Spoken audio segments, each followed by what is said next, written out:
So this is the coolest thing about capitalism. This is the coolest thing about the world, is that actually nobody's in charge. And so what that actually means is that we're talking about conscious large-scale strategies, but there's not a single entity in the world that will ever be able to implement even one iota of it. Notwithstanding lovely conspiracy. It's not going to happen. There's too many checks and balances of independent thinkers and independent people and jurisdictions. Nobody's in charge. And so what that means is that basically we're all in charge. We're all in charge of pieces of it, completely. We're all in charge of influence. We have influence over a whole lot of it.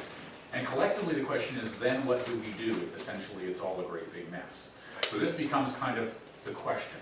How do you then move forward when there is a goal you're after and there's no sort of way to hold it all together? And that becomes exactly what you're doing in this room. It is the neural networks of how you talk with each other and what you begin to share. And it's not a matter of unity.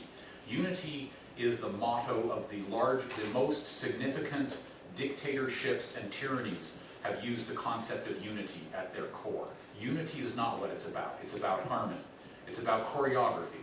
It's about a whole lot of other things besides unity. So the shared vision is not the same vision. It's a vision that is shared. It's a vision that has some things in common. But it's that set of neural consciousness that makes the overall intelligence of the community significantly more. And that involves talking with each other. That involves drawing things together. That involves sharing crazy ideas and finding that half the people in the room actually have been thinking the same crazy idea and never mentioned it. That's that whole process. And the more you do that, that's essentially the fastest way to build your 3 levels of capital, is to start doing that kind of thing consciously, which is exactly what you're doing here, what Imagine Comox Valley is essentially all about. So what you need to do then, as you start to move forward to hold the center, is to begin to build this concept of what I think we can call essentially a magnetic region. And by magnetic, I mean it draws people and it draws you and it holds. Now, magnetism is also the center point of how we fill our electric grid with hydroelectricity, is by spinning magnets. Magnetism is a very, very powerful metaphor, consciousness, and real thing.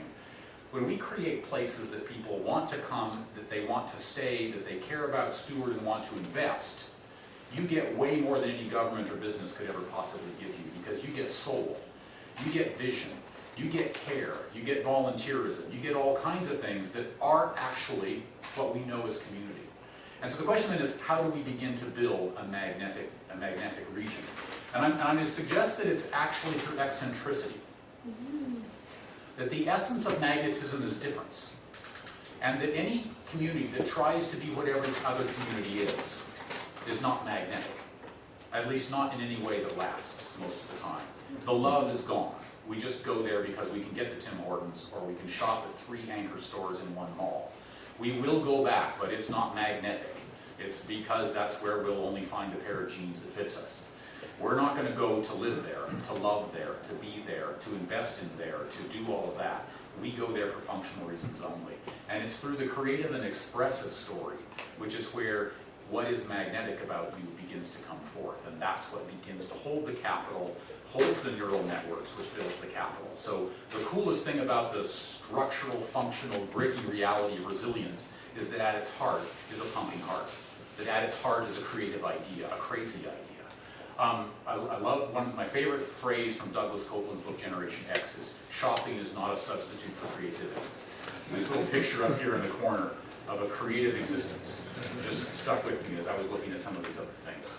So how you move forward together, it's not to say that you don't do any plans. The plans will become outgrowths of how you choose to work together and what you can share. The comment about the sustainability plan that you all created here in the Valley that we had the privilege of working with you on is one of those imperfect but very powerfully magnetic things that a lot of stuff came to bear on.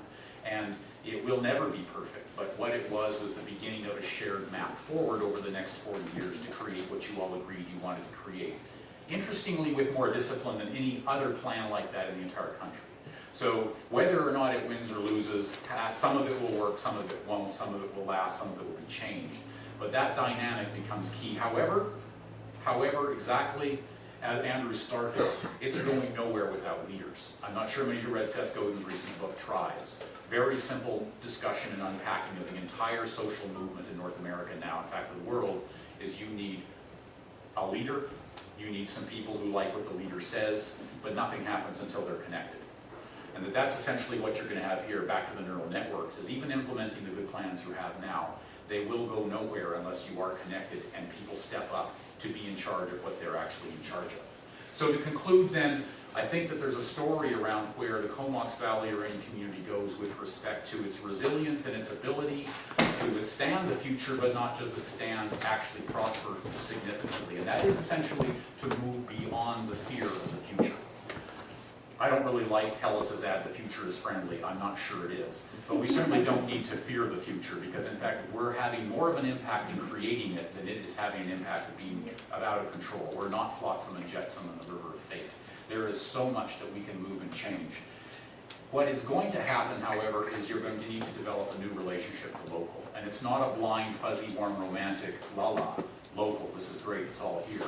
It's a very strategic and conscious agenda to each other, to where each other buys and sells and what you do with each other.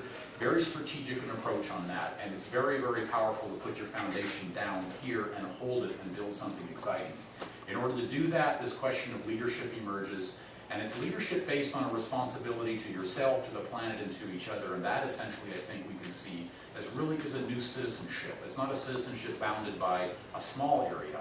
It's a citizenship rooted in a small area, but to a larger collective. And that's going to be a very powerful common ground where there's a lot of room for difference and moving forward. And actually, what's really cool about the end of it is when you do that, you don't end up living behind a walled compound with guns pointing out of the corners, waiting for the bad guys to come. You actually end up with a new golden age. The outcomes of living this are the very things that everybody wants, that every developer tries to create, that every community's plan embodies. By doing these things, the interesting thing is that humans naturally actually create golden ages, if we're allowed to do that. So I'd like to leave you with this idea of resilience not as survival of the problems of the future, but actually the art of building a wealthy, ecologically, socially, and economically region through doing what you love and being different than other people in how you do that, but doing that together. That's actually going to bring on something that everyone will value, will stay, and will steward, and 100 years later you'll find yourself even better off than when you started. Thank you.